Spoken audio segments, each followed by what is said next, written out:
Lorsque les cieux sont cléments, voilà ce que contemplent les visiteurs perchés au sommet du Puy-de-Dôme. 80 volcans aux rondeurs moelleuses, aux courbes épurées, tous différents, tous issus d'éruptions brèves et uniques. Les premiers ont jailli il y a 95 000 ans, les derniers il y a seulement 8 500 ans.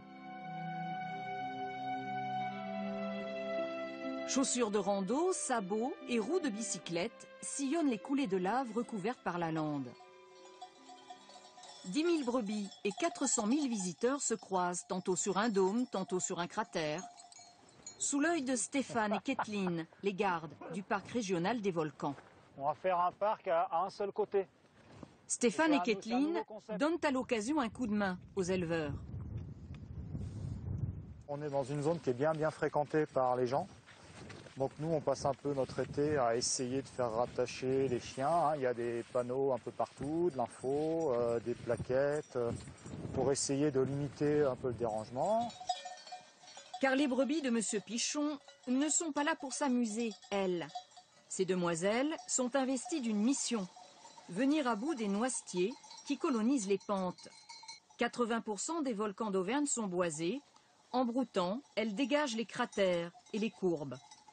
Je me dis que si notre site est classé au titre de l'UNESCO, c'est en partie grâce à l'activité agricole qui s'y déroule, puisque, imaginons que nos brebis ne viennent plus pâturer, la broussaille monterait jusqu'au sommet des montagnes, et ce site serait vraiment pas beau à voir. Loïs. Les volcans nourrissent les bêtes, mais aussi l'Auvergnat. 2,80. Thierry Courtadon est tailleur de pierre. Il est né dans la lave. Thierry vient s'approvisionner dans cette carrière, une coulée de lave crachée par le volcan de la Nugère il y a 14 000 ans.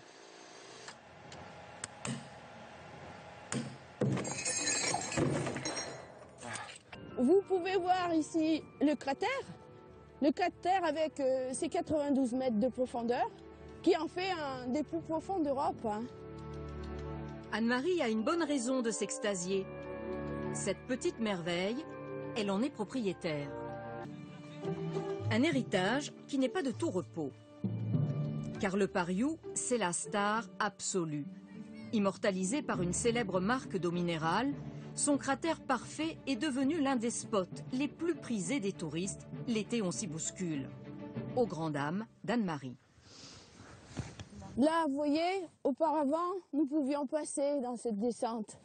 Et regardez l'érosion qu'il y a. Donc, avec l'aide du parc, il a fallu fermer cette partie. Et actuellement, nous laissons passer les touristes ici. Et vous voyez que ça va se dégrader dans peu de temps. Le sol est trop friable. Érosion, surfréquentation, Stéphane et Kathleen, les gardes du parc, sont aux premières loges. Ce ne sont pas les propriétaires, mais les pouvoirs publics qui paient une petite fortune pour restaurer les pentes et aménager les chemins. Les quarts de touristes ne sont pas le seul danger. Une autre menace se trouve au pied des volcans. Les 400 000 habitants de l'agglomération clermontoise font de cet écrin de verdure leur terrain de jeu. Pour Nathalie Labergère, en voilà un souci. Il y a des gens qui vont très bien contourner et d'autres qui n'écoutent pas et qui vont passer dedans parce qu'ils ont l'impression qu'ils ne dérangent pas. Et parce qu'en fait, soit elles peuvent avorter ou des choses comme ça si on les fait courir. Mais il y a aussi ce qu'ils ne voient absolument pas, c'est que nous, derrière, on passe du temps avant qu'elles soient calmes et qu'elles soient bien en fait. VTT, parapente, quad, course à pied, un business des volcans s'est développé.